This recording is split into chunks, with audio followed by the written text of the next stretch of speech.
Everyone, myself Hemant, a trader, investor, content writer, a blogger, owner of Wise Investing Solutions। और मेरा video बनाने का purpose आज बहुत ही स्पेशल है क्योंकि आज साल के 6 महीने पूरे हो गए हैं। तो सोचा आप लोगों के साथ कुछ इंटरेस्टिंग स्टॉक शेयर कर दूं और कुछ ऐसी बातें शेयर करूं जो मेरे ये 6 महीने की जर्नी में रहा है। ठीक है, सो मुझे आपको कुछ कहना है कि ये जो 6 महीने हैं ट्रेडिंग के, ये बहुत ही ज़्यादा वॉलेटाइल रहे, स्पेशली लास्ट के 3 महीने जिसके अंदर मुझे भी काफ़ी लॉसेस हुए। फिर ओवरऑल मैं पॉजिटिव निकल गया हूँ मंथ ऑन मंथ बेसिस पे।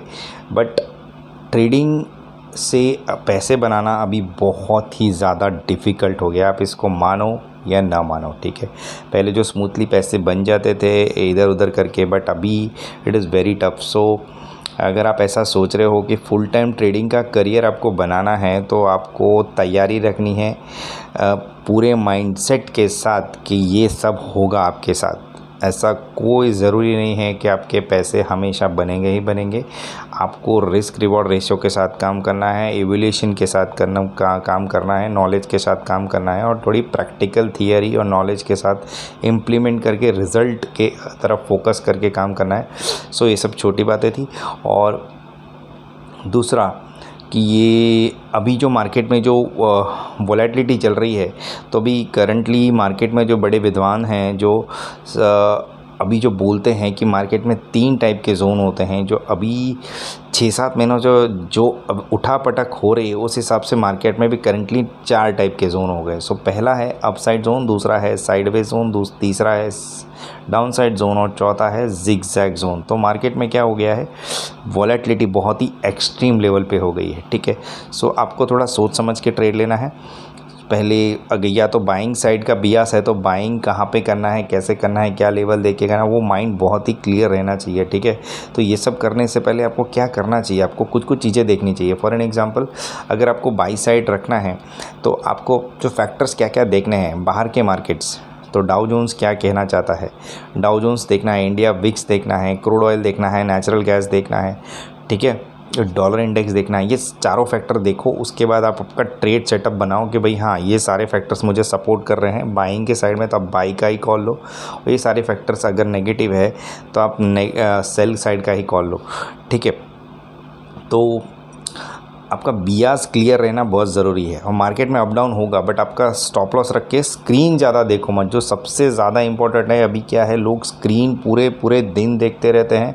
तो क्या है, आप ट्रेड लेने के बाद पूरे दिन स्क्रीन मत देखो, आप स्टॉप लॉस लगा तो छोड़ दो। हाँ, अगर आपकी मजबूरी है कि आपका प्रोफेशन ही ये है तो आप ट्रेडिंग कर रहे हो, स्क्रीन देख रहे हो तो बात अलग है। बट अगर आप जॉब में हो, बिजनेस में हो, तो पूरे दिन स्क्रीन मत देखो। आपने मान लो 10 रुपये पे बाई किया, 4 रुपये का स्टॉप लॉस रख दिया, जाने दो उसको जहाँ जाता है रिस्क रिवॉर्ड रेशियो के हिसाब से। और 10 रुपये बाई किया है तो 20 रुपये पे बेचने रख दो। ठीक है, तो आपका 1:2 का रिस्क रिवॉर्ड रेशियो हो गया। 5 रुपये का स्टॉप लॉस, 20 रुपये का प्रॉफिट। ठीक है, उसके बाद स्क्रीन मत देखो क्योंकि पूरे दिन वॉलेटिलिटी रहेगी तो आपको सर वैसे ही दुख जाएगा। बेटर है देखो मत। ठीक है, so let's come to the point. ये तो मैंने थोड़ा बात कर लिया ताकि ट्रेडर्स के हाथ ना चले। अभी मैंने जो स्टॉक्स आइडेंटिफाई किए हैं आप लोगों के लिए स्पेशल हैं, और कुछ में मोमेंटम बहुत ही स्ट्रॉन्ग लग रहा है और कुछ में मोमेंटम बहुत ही ज़्यादा वीक लग रहा है। ठीक है, ऐसा नहीं है कि पहले जो स्टॉक्स ने आपको रिटर्न दे दिए वो अभी रिगरसली लॉन्ग टाइम में अच्छे रिटर्न देंगे। ठीक है, तो कुछ की मेंटालिटी कहीं पे चेंज करने की ज़रूरत है। जैसे कई लोगों ने बजाज फाइनेंस, बजाज फिनसर्व को पकड़ के रखा हुआ है कि ये पिछले बार में अच्छा रिटर्न दिया तो अभी रिटर्न देगा ही देगा। ऐसा नहीं होता है मार्केट में, ऐसी परिभाषा कभी बिल्ड मत करना, ये बहुत ही गलत है। ठीक है, सो मुझे जो मोमेंटम कुछ स्टॉक्स में लग रहे हैं वो मैं आपको बता देता हूँ। जैसे मुझे लग रहा है आईसीआईसीआई बैंक में मोमेंटम बहुत ही स्ट्रॉन्ग है, एक्सिस बैंक में बहुत ही मोमेंटम स्ट्रॉन्ग है, बिल्ड हुआ है। एक्सिस में नहीं था बट अभी बिल्ड हुआ है। और एसबीआई में मोमेंटम बहुत ही स्ट्रॉन्ग है। बैंकिंग सेक्टर्स की मैं बात कर रहा हूँ, बैंकिंग सेक्टर के स्टॉक की बात कर रहा हूँ। और जो मोमेंटम टूटा है बहुत ही गंदी तरीके से तो वो है आरबीएल बैंक में। कुछ तो फैक्टर्स हैं नेगेटिव उसके अंदर। इंडसइंड का भी सेम ढांचा है, सेम पैटर्न है। ठीक है, तो ये और कोटक में भी पता नहीं अभी क्या प्रॉब्लम है, वो रिट्रेस नहीं कर पा रहा है, और एचडीएफसी बैंक भी रिट्रेस नहीं कर पा रहा है। तो 4 bank, Kotak, HDFC bank, RBL bank और इंडसइंड बैंक।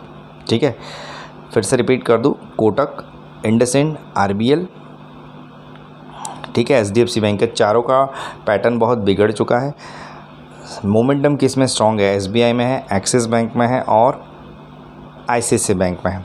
तो ये 3 स्टॉक बाई के लिए, और बैंकिंग सेक्टर में ये 4 स्टॉक का मोमेंटम बिगड़ा हुआ है। तो बैंक निफ्टी कुछ देर के लिए साइडवेज रह सकता है। जब तक ये सारे स्टॉक्स में मोमेंटम नहीं आएगा तब तक आपको एक बाई साइड की अपॉर्चुनिटी थोड़ी कम मिलेगी, ठीक है। और आपको प्राज इंडस्ट्रीज़ लेना चाहिए, जेके पेपर लेना चाहिए। इसको लेके छोड़ दो थोड़े टाइम के लिए, 6-5 महीने 7-8 महीने में अच्छा रिटर्न निकल जाएगा आपका, ठीक है। सो ये कुछ एनालाइज करने के बाद मैंने आपके लिए स्टॉक्स बनाए हैं। सो इससे ज़्यादा तो मैं कुछ कह नहीं सकता। और हाँ, ओवर ट्रेडिंग मत करो, ठीक है। और ज़्यादा स्क्रीन के सामने टाइम वेस्ट मत करो। पूरे दिन स्क्रीन देखोगे तो लॉस ही होगा और कुछ नहीं होगा। और ओवर ट्रेडिंग से तो 110% लॉस होगा, ठीक है। हाँ, अगर प्रोफेशनल ट्रेडर हो तो बात अलग है, ठीक है। तो सारे फैक्टर्स मैंने बता दिए आपको, कौन से स्टॉक्स लेने चाहिए, कौन से स्टॉक्स बेचने चाहिए, ठीक है। मैं खुद इंडसइंड पे शॉर्ट हूँ 945 के लेवल से, और मैं स्टिक्ड हूँ उस पर, वो कहीं भी जाएगा। मेरा 840 मेरा स्टॉप लॉस है। अगर 840 क्रॉस किया तो मैं एग्जिट हो जाऊँगा। तब तक मैं बना रहूँगा। 650 तक का मेरा टारगेट है, ठीक है। टारगेट मेरे माइंडसेट में डाला हुआ है मैंने, मैं वहाँ पे एग्ज़िट एक बार कर दूँगा, ठीक है। सो आरबीएल बैंक में भी सेम है। मैं 115 से शॉर्ट हूँ और अभी 85 चल रहा है, but I will be in short position. मुझे 60-65 लग रहा है, ज़्यादा उसमें अप ट्रेंड है नहीं। कोटक में मैंने अभी ट्रेड नहीं लिया है। आरबीएल और इंडसइंड में मैं शॉर्ट में बैठा हूँ, ठीक है। तो ये कुछ स्टॉक्स हैं जिससे आपको दूर रहना चाहिए और कुछ लेना चाहिए। हाँ, बजाज फाइनेंस पर भी सेल ऑन राइज कर सकते हो, बजाज फिनसर्व पे भी सेल ऑन राइज कर सकते हो। ये सारे पैटर्न बिगड़ चुके हैं। Bajaj finance, Bajaj Finserv, Kotak bank, HDFC bank, RBL bank, IndusInd bank, ठीक है। ये सारे बैंकिंग फाइनेंस के ही स्टॉक है। I don't know what is the problem, but there is some problem, ठीक है।